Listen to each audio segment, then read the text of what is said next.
Austin Metcalf and Carmelo Anthony did not know each other. They did not know each other. Let's stop it. They were not at a party together.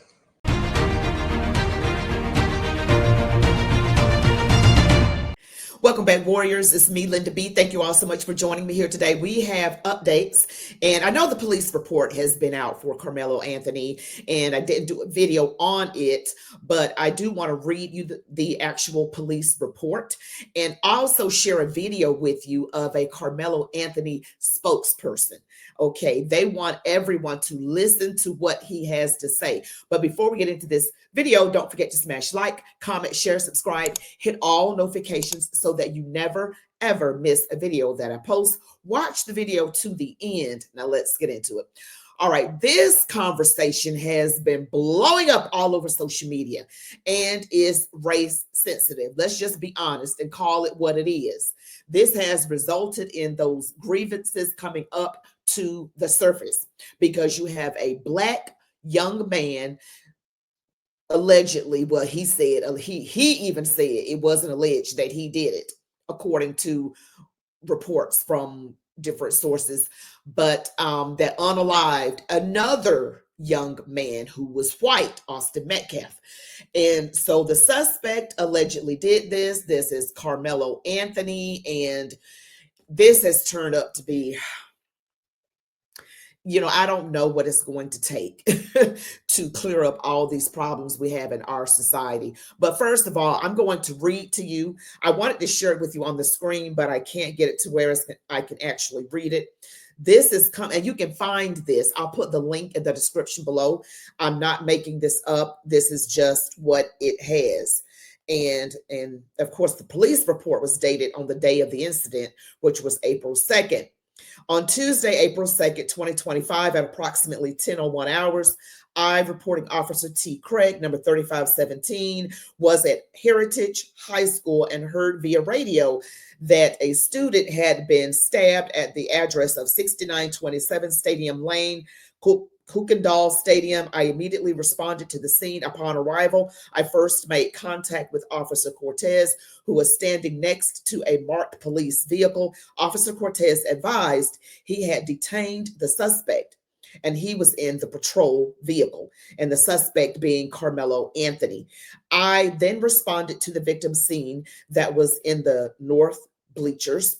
As I walked up, I noticed Frisco Fire Department personnel was attempting to provide life-saving measures to a subject later identified as Memorial High School student Austin Metcalf. As other officers worked the scene, I was asked to respond to the stadium's medical locker room area and keep the following Memorial High School students separated until detectives could speak with them. And these were witnesses that they want to keep separated until officers could speak with them. While with them, I was told to take their cell phones from them and later turn them over to Sergeant Bizana. I can't pronounce that name. After being relieved, I was asked to make contact with all FISD athletes that had been placed on school buses. Below is a list of students who identified themselves as witnesses. And these names are blurred out, but this is a list of students who identified themselves as witnesses to the stabbing of Austin Metcalf.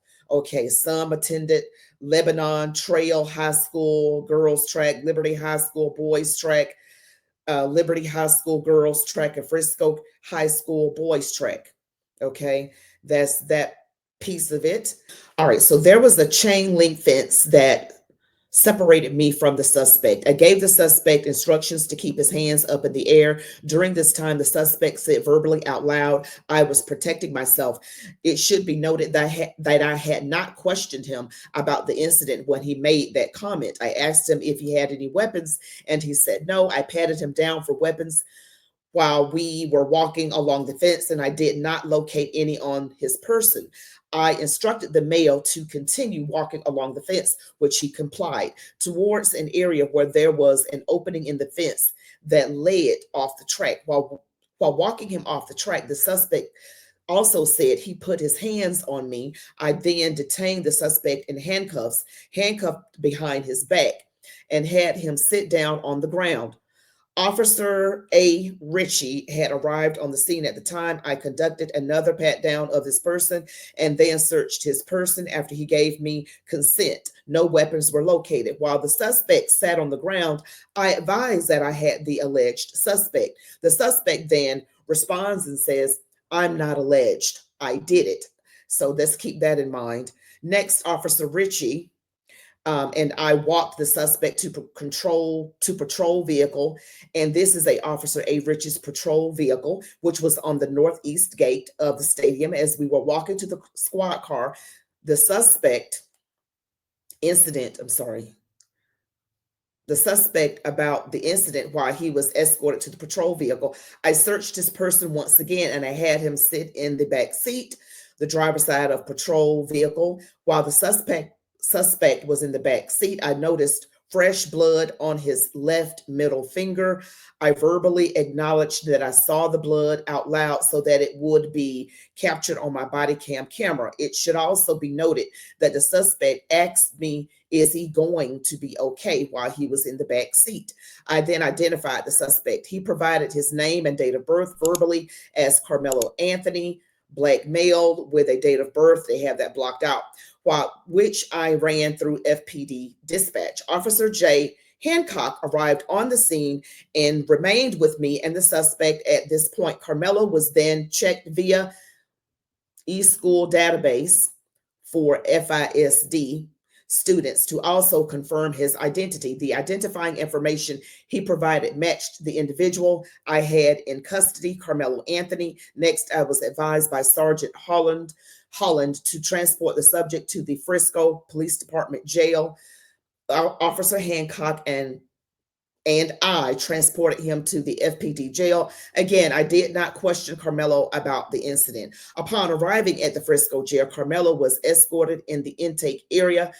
FPD jail staff changed him out into jail attire. I remained with the jail staff the entire time that he was changed over.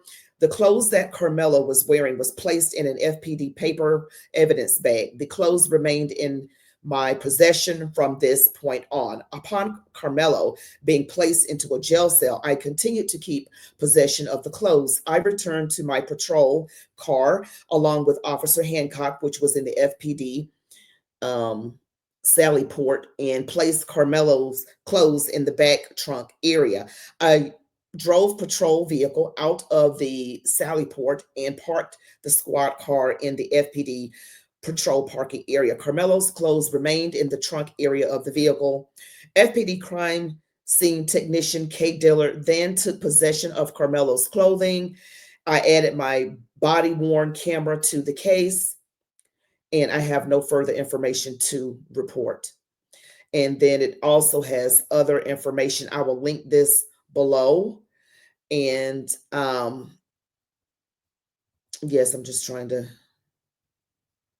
Okay, I want to read this part right here. It says Austin and the suspect, who was later identified as Karmelo Anthony. Anthony was from Centennial High School and was sitting under the Memorial High School tent.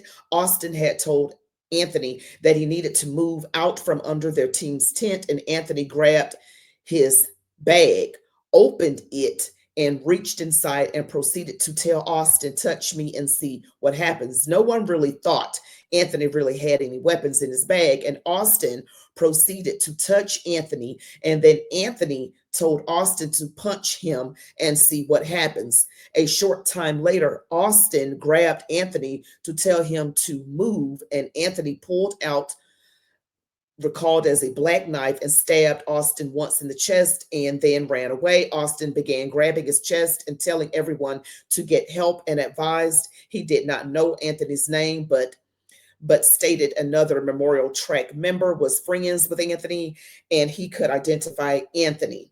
Okay, he described Anthony as a black male, skinny with possibly a goatee, short puffy hair, and wearing Centennial High School clothing. They concluded my contact with. Okay.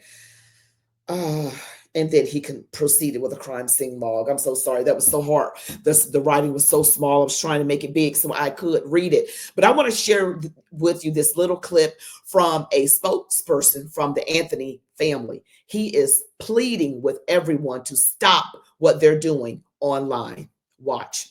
The disinformation that is going online is hurting this case, and it has to stop.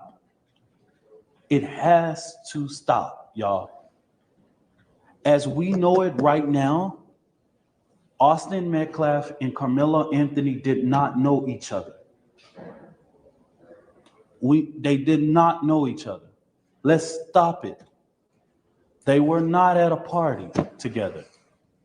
Let's stop the lies regarding this situation. They did not know each other. So that means that the brothers could not have bullied him, because they were saying that there was a bully situation going on. And there's a longer clip of this, but I could not find it for the life of me with that spokesperson right there. But we need to stop misinformation. Please just stop. I mean, it was clear that they did not know each other. That was their first time maybe interacting. He said they were not at a party together. It's coming out that there's a lot of misinformation online. From the police report, it said that Metcalf touched Anthony, and that it said it touched him. But touching and hitting, I mean, touched how? Was it like a grab or a push? I mean, what was it? I don't know. To me, I still have more questions. And no one is saying what they actually were saying to each other. You know, what were the words that actually came out of their mouths? That would help. That would really help. But I'm going to stay on top of this, you guys. But thank you so much for watching. Tell me what you think in the comments below. In my mind, I'm thinking they weren't beating him up. Some reports were saying all online, saying that the two brothers were bullying him and beating him up, and it was a 2-on-1. Of course, that would be self-defense, but that clearly was not what happened, because the mugshot of Karmelo Anthony, he had a clean face, a very clean face. That report said he had a blood on his middle finger. So maybe I don't know how that blood got there.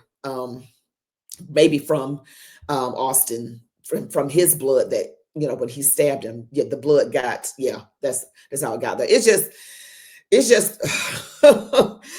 just a lot to this case, but we're going to stick around and we're going to find out more, and I'll stay on top of it for you, including that Breonna J. Rivers situation with the Planned Parenthood supporter who punched the pro-life activist, Savannah Craven. Thank you guys so much for watching this video. Don't forget to smash like, comment, share, subscribe, hit all notifications so that you never ever miss a video that I post. You all be blessed. Love God, your families, these United States of America, and march on, warriors.